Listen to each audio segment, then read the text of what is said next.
Vamos a hacer apenas una introducción que tiene que ver con ahí está, un estudio multiparamétrico que hacemos, se llama Oncoanalytic, y estas son estrategias que ya se puede hacer el deployment, el despliegue de esto en la población en gran escala. Nosotros estamos proponiendo, como ustedes saben, dentro del programa de Oncología Integrativa de América, de esta iniciativa de soberanía de salud, estamos proponiendo sistemas que sean buenos, bonitos y baratos, o sea, replicables en escala. ¿Sí? Y esto es todo con tecnología de hoy, con tecnología conocida, con métodos, no quiero decir rudimentarios, pero sencillos. Pero lo mismo que simple, ¿no?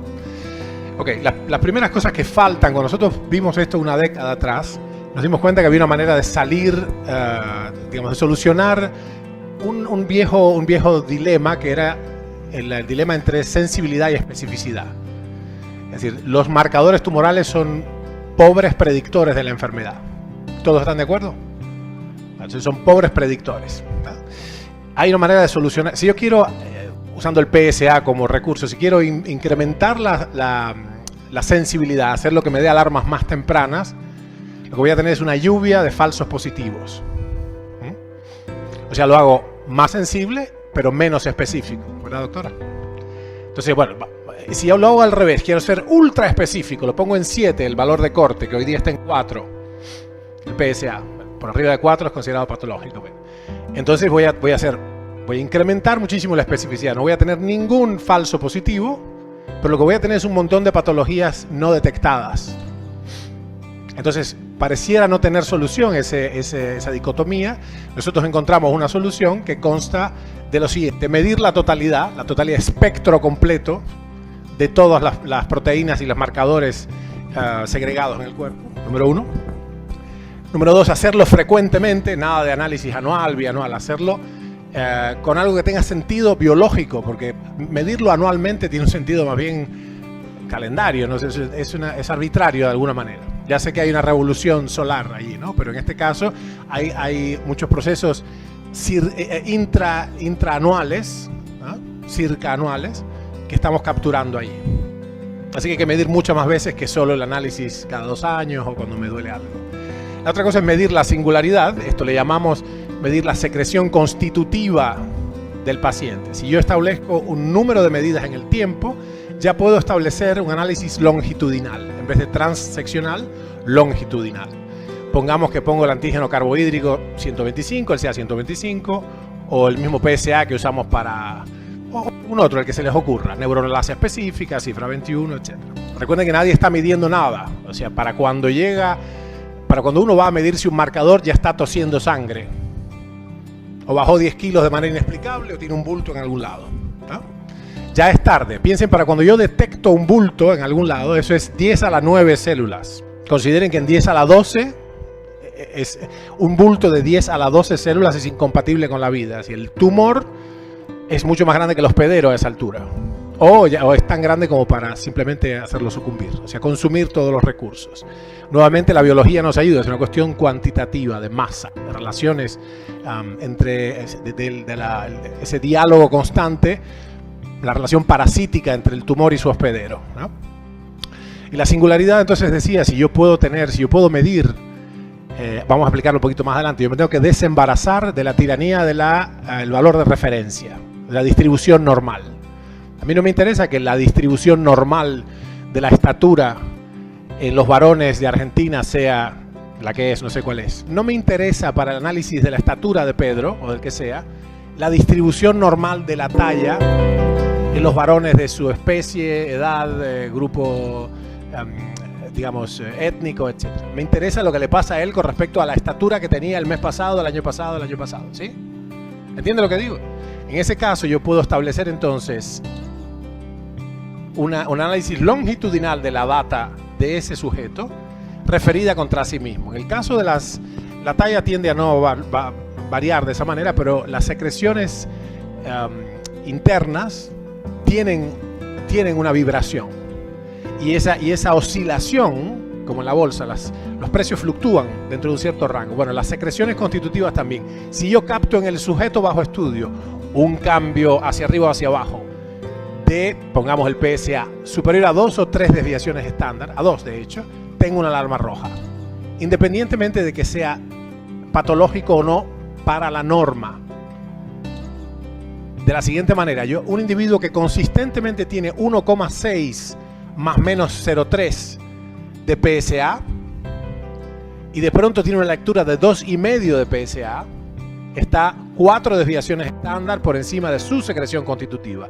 Y eso constituye en nuestro sistema, el algoritmo te da una alarma que te manda al urólogo.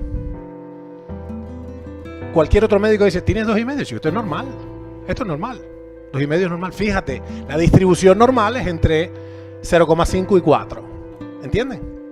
Como nosotros venimos midiendo al sujeto y sabemos que su secreción constitutiva es 1,6 más menos 0,3 de PSA, sabemos que 2,5 es una lectura anómala por 6 desviaciones estándar.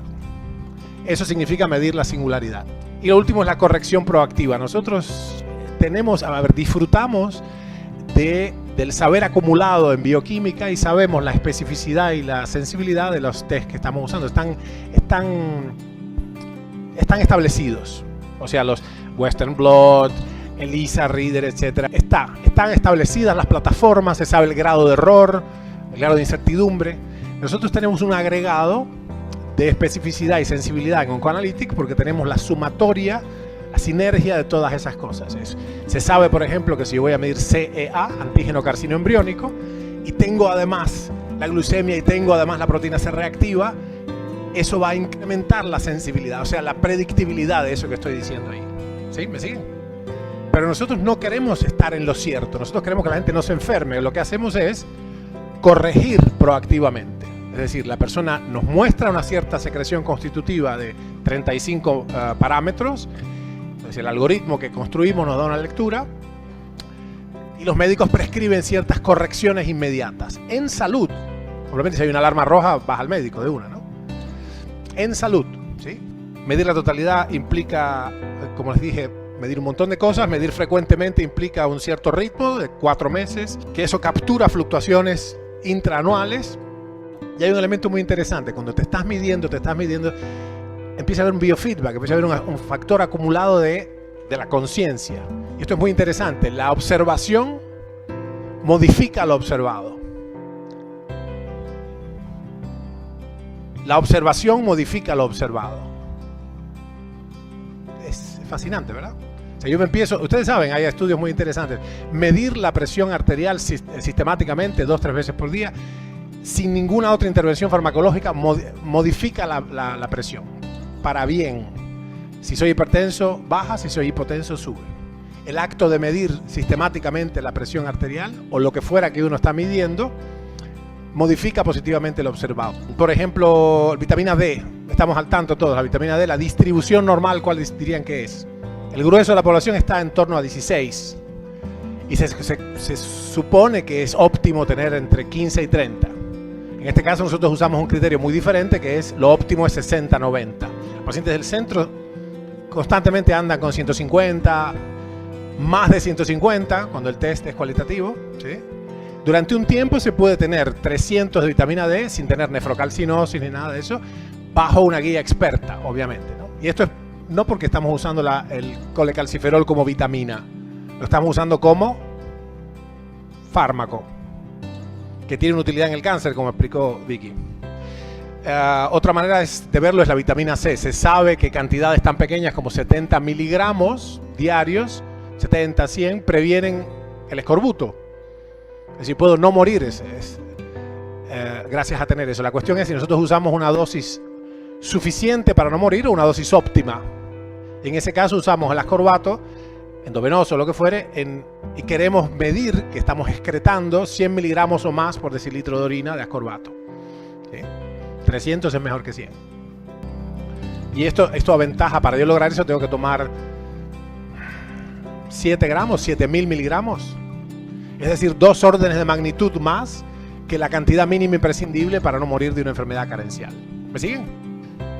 Dijimos entonces, corregir proactivamente implica medir los parámetros que son modificables y testear de modo, o sea, intervenir y testear de modo iterativo, medir, testear.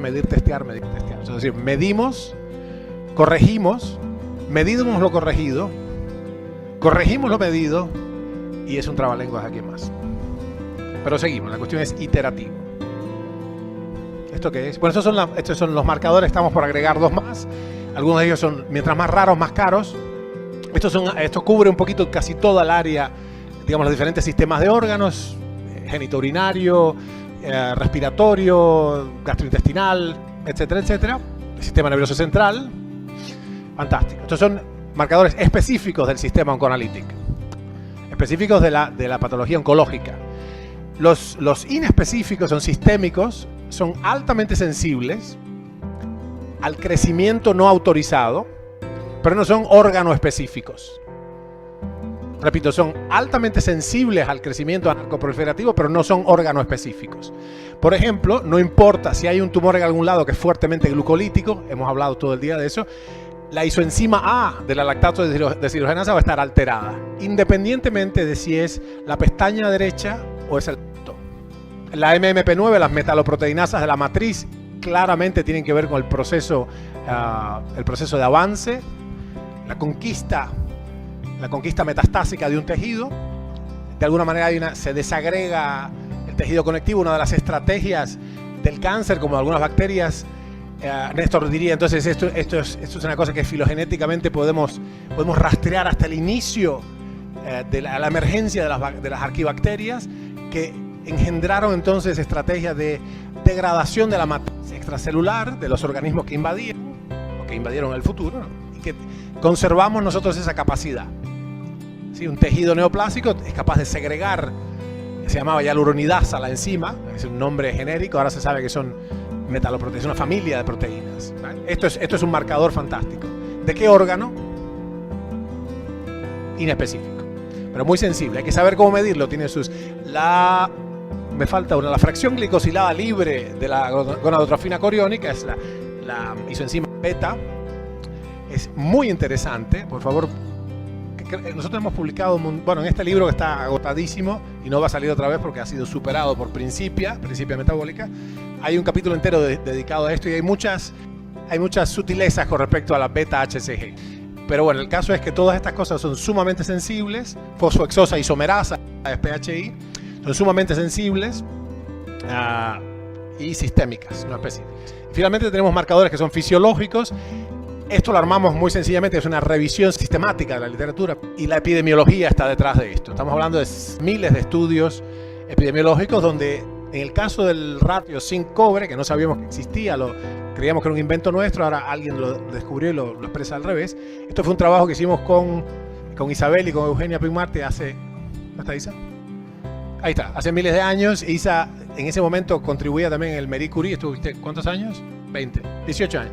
Bueno, esto fue hace una década casi y es una extracción de una muestra de casi 100 personas, todos, 100% de la muestra tenían deficiencias galopantes de todos los nutrientes. No te puedes curar ni de catarro así, imagínate de cáncer. Estos pacientes hospitalizados, ¿no? Con cáncer, ya con biopsia, con cáncer, digamos, demostrado. Y en todos los casos el ratio cobre-zinc estaba a favor del cobre. En todos los casos tenían más cobre que zinc.